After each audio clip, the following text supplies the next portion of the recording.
Greetings from Citizen Health and the Team Academy IAPS ME Connect. And in the series People's Health, It Matters, we have Dr. Rabbani Tariq, who will tell us how to get slim, as we are so much concerned about our body physical appearance, basically, that we all want to look good with in a physical manner.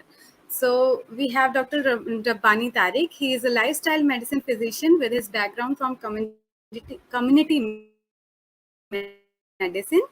A warm welcome to you, sir, on behalf of all the audience. Thank you. Thanks a lot. Thanks for having me over. It's a pleasure, And as always, to be a part of this initiative started by Indian Association of Preventive and Social Medicine. we will start the session. I would like the name this session, that is Let's Break the Code on Diet. And Sure. let's start the session with the first question, that how do you define the awareness related to diet, nutrition in general population? Right. So, with respect to the awareness and the information that is already known to people, I believe if any information is there with regard to diet or nutrition, as far it's simple, it's truth. Now, as far it's made complicated, I believe it's a little bit dodgy and it's more of lies rather than simple truth. And the way it should be kept in a more simplified manner that is easily understandable by general public. Because more you complicate it, more uh, superfluous information you provide to consumers, it becomes difficult for them to understand. So let's keep it simple and let's make it tailor made in such a way that people understand it from all classes, from all backgrounds, in a very simplified and an easy manner.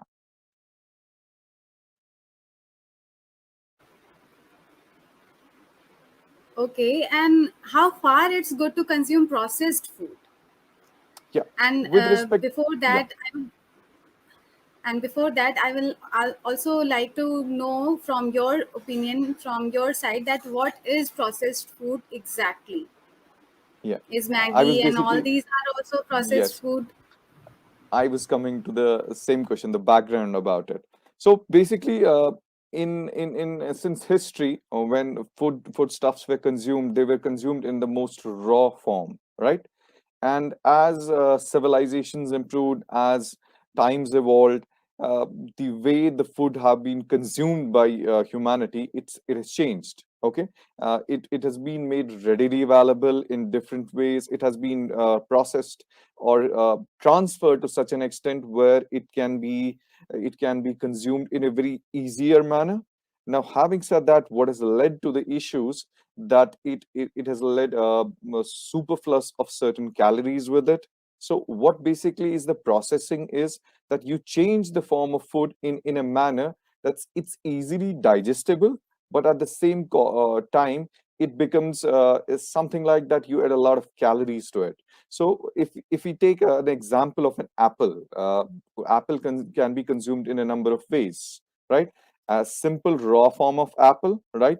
The way we consume it, and then we have the process levels. In one of the levels is you consume it in the form of an apple concentrate, where you crush the apple and the juice is taken out from the concentrate. You make the apple juices, and even to the extent where you add other nutrients or other food substances to it, and then you make apple pie out of it. Fine. So you understand, if it would have been consumed in the most raw form, it was more healthy, it was more nutritious. Nutrition is in the sense that it was healthier for a human body to consume in the way that nature had kept it accustomed towards the human body as well. So with that, basically what I mean to say, the time frame in which a particular amount or a particular ingredient is consumed, that was set for the raw form. Now, once we landed up in a processing stuff, like for example, we go for a concentrate. That's again like you have added so much and made it so much concentrated with so much of calories that you consume it very quickly. And your glycemic index, one of the indexes that reflects the glucose or the sugar amount in a particular foodstuff, that shoots up. Now, if you move on further and take it to the concentration of a juice, right? which is again enriched with number of things. Now, I'm using the word enriched, but it doesn't mean it's actually enrichment. There is adding of certain food substances which might not be healthy if consumed in amounts higher than the requirement for people. And then in the later stage, when you consume an apple pie, which has a further nutrients added, which can be a mixture of number of things, which further adds to calories, and such stuffs basically leads to number of problems. So we started with the raw form and we made it finer, finer, and the processed form, whenever we consume it, it sometimes is a matter of issue. So what is basically happening with respect to foodstuffs these days is everything is almost getting processed. It's easily available, it's readily available, it's easily consumable. You don't have to go through processing of the foodstuffs. The energy expended in even processing of food has been sidelined. Anything is readily available. Yes, there were some foodstuffs that were not available throughout the year, right? Because of their production, the demand and supply was different, but now most of the foodstuffs get available globally, in any part of the world. And then add to that, they are processed. And with this processing, basically, there are some uh, pros and cons as well. Definitely, they've reduced the time, they've reduced the way we should consume them. They've reduced our hard work and all. But again, that's an issue because on one side, our expenditure is going on less, the energy expenditures, and the other side, we are consuming higher amount of calories. So we need to like measure our ways, whether we should be sticking to the processed foods at all, or is it something like that we should need still to stick to raw form. If personally somebody asks me about it, I would prefer that the food should be consumed in a more raw form rather than going into the higher levels of processed foods. I hope an example of Apple getting through the processing levels would make people understand that basically it's the number of additions and the alterations that are made in any foodstuff, that is what causes the problem. So as far as possible and as far as convenient, foodstuffs, food items should be used in their raw form. And even if they are used in the primary processed level or the secondary processed level, that is better. But as these degrees of processing increase, it's more troublesome. This is the new thing I came to know today, that apple can also be processed, can also an example of processed food, because when we talk about processed food, the image came in my mind was that packaged chips and all that and all those things. Yeah, yeah. So thank you for the information addition in my dictionary. And the next question is that why aren't the simple advices followed so easily? See, as there are a number of reasons to it. There's the supply side, there's the demand side, there is the behavioral change, there's this acculturation, the modernization that has taken place. The avenues have changed, and since everything is being made so easily available, right? And basically, with the food industry going on, there are certain promotions going on all sides. Earlier, like 2 3 decades back, we hardly used to see any promos with regard to foodstuffs coming up, right? And today, we see how food industry works. It's not only restricted to one particular any food item. It's almost like differentiated in all subcategories, and that's the supply side. Now, on the demand side, people, because of their modernization, the acculturation, and the acceptability of foodstuffs, okay, that has changed. And because of that, they are more into those foodstuffs which are readily available and are easily processable or ready to cook. So in order to save time and the things, multiple factors, the behavioral influences, the psychological factors, which make basically play a part on a human psyche, that has made actually this acceptance of these simple advices very difficult. Now, add to that, basically the promotions that keep on taking place. There are studies which have shown that when there is this bombardment of some promos going on with general population, the viewers, it's not only a promotion of a food item. It's basically hitting on their minds that makes them crave for some particular type of food, which earlier human minds were not well aware of. So basically, there have been some studies even wherein people have been asked about randomly questions about these things, that how do they feel? Do they feel a change in their craving for a particular diet after they have watched some cookery channels, or have they watched some promos related to food items?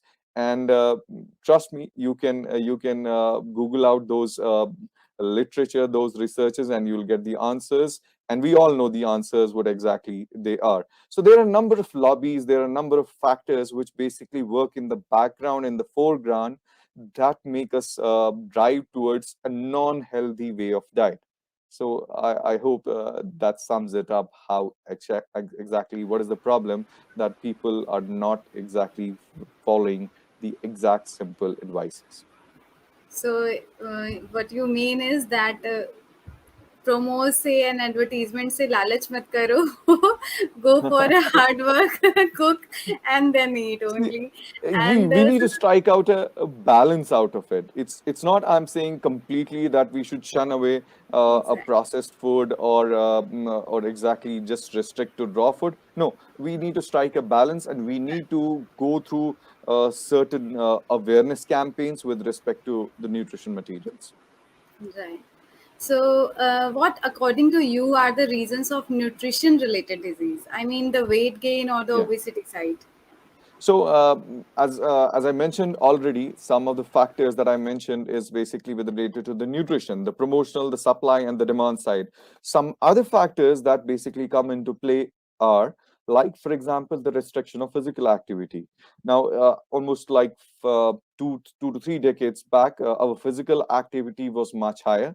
With time, with increase in mobility, the transport avenues, a luxurious lifestyle, privileges, and means of communication and all, they've all improved enormously. And what has basically led, because of that, is a restriction of mobility, restriction of physical activity, and ultimately a reduction of energy expenditures of humankind.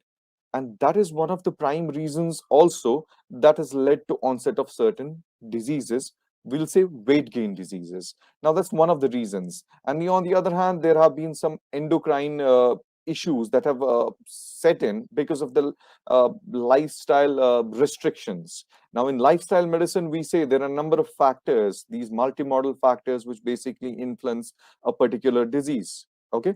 Now, for example, that involves the physical activity, that involves the component of nutrition, that includes your stress, even because stress in itself is a driving factor that makes you crave for food.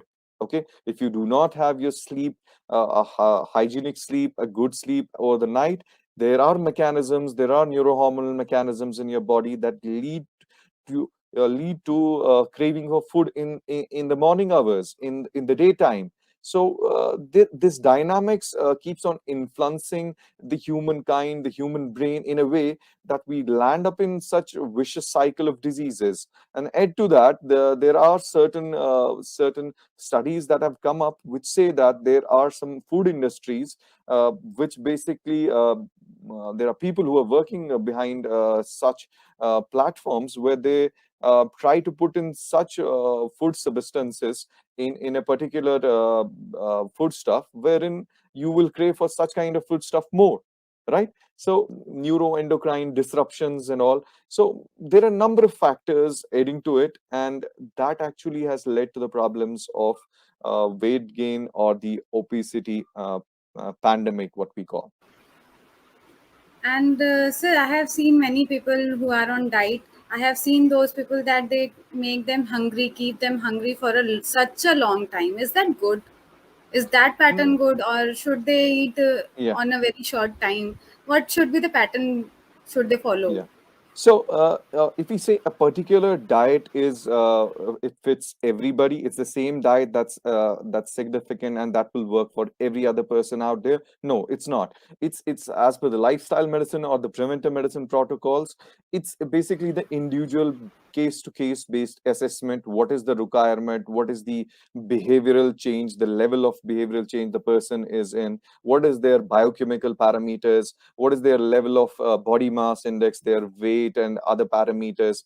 Taking number of things into consideration, and then only it can be said, like what kind of diet suits a particular personality. It's not going to be necessarily a long fasting diet continuing for so many days is going to be beneficial. We've observed that people continuing with such diets have not been able to continue for long, and ultimately when they stop that diet plan, they land up in binge eating. Like binge eating is like consuming excess amount of foodstuffs once you complete your diet. So we need to have a plan that suits a particular person, the driving or the motivation mode of that particular person. Number of parameters ultimately decide which kind of diet plan is better. There been number of diet plans. You must have about the Atkins diet, you must have about the Ornish diet, a number of plans coming up. But when it comes to a person, a beneficiary or a patient, it varies from case to case. And as the thing that comes in our mind, everyone's mind actually, that nutritious food is very expensive. What is your thought on it? Yes, sometimes people buy this argument that nutritious food is expensive, but I beg to differ on that. It's nothing like that.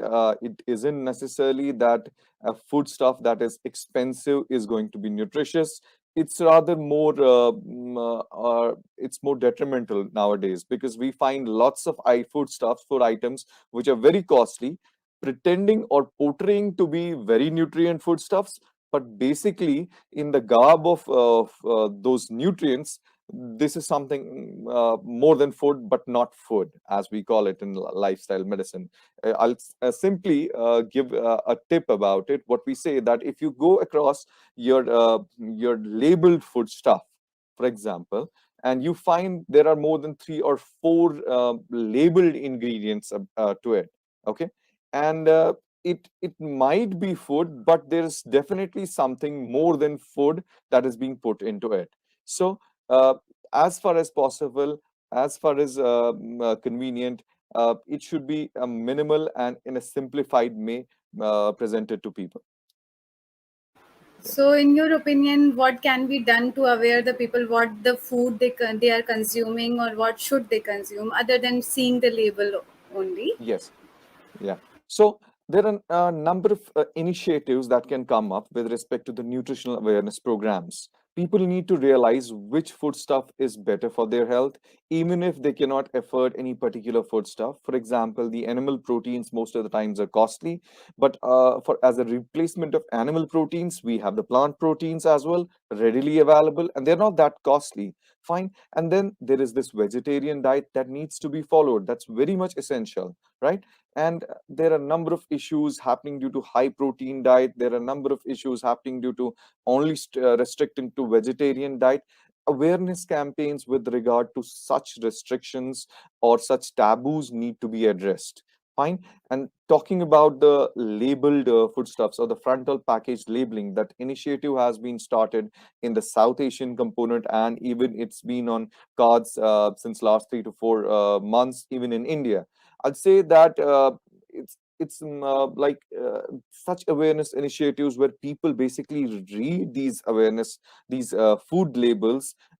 Those should be generated. There should be more webinars about that. There should be more awareness in schools about that. Such things should be taught in school curriculum. Such things should be taught in other places wherein people come to know that they need to check what exactly is the ingredient of the food item that they're purchasing, right? What is the amount of calories, for example, a particular amount of vegetable they are consuming or they're purchasing, or any kind of food stuff that they buy from any place, that needs to have some descriptive information about its contents, its ingredients.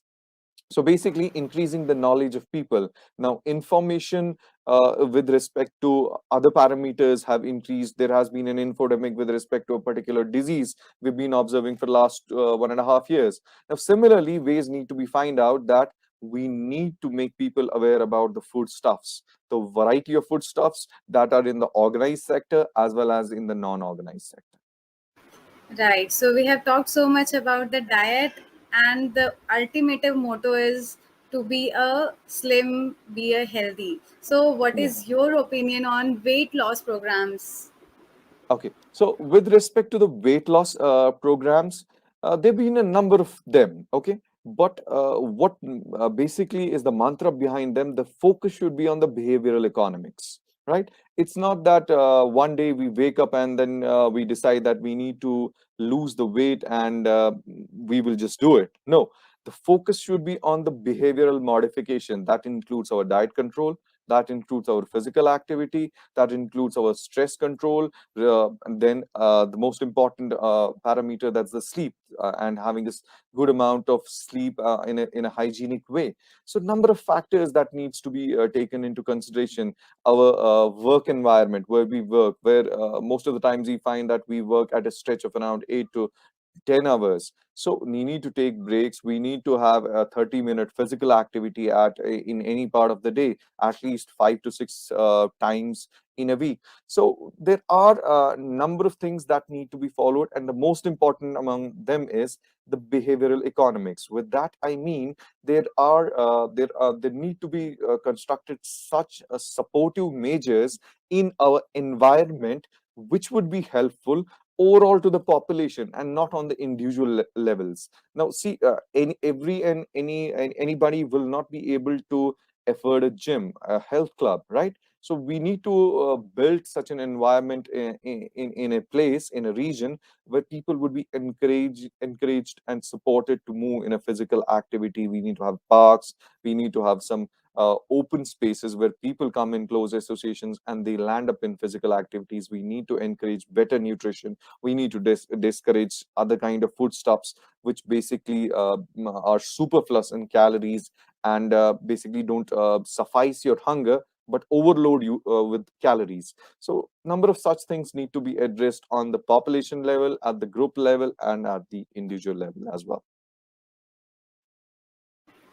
Thank you so much, sir. It was really very informative session today and a very interesting session also. And I will Thank conclude you. my session with the last question. That is there any cheat day? Uh, yes or no? Which should we follow the cheat day? Are we allowed for the cheat day or not? I'm like, it's fine. We can follow cheat days any day. We need to have break from lots of things in life, and we don't mind it as long we restrict and we strict to a disciplined way of life in terms of diet, nutrition, the physical activity, and the sleep hygiene. Then having a cheat day, a cheat meal in any part of a month or a week, that's fine. That's totally okay. Okay. Thank you so much, sir, for talking to Thank us. you. It's a pleasure being here. Thank you.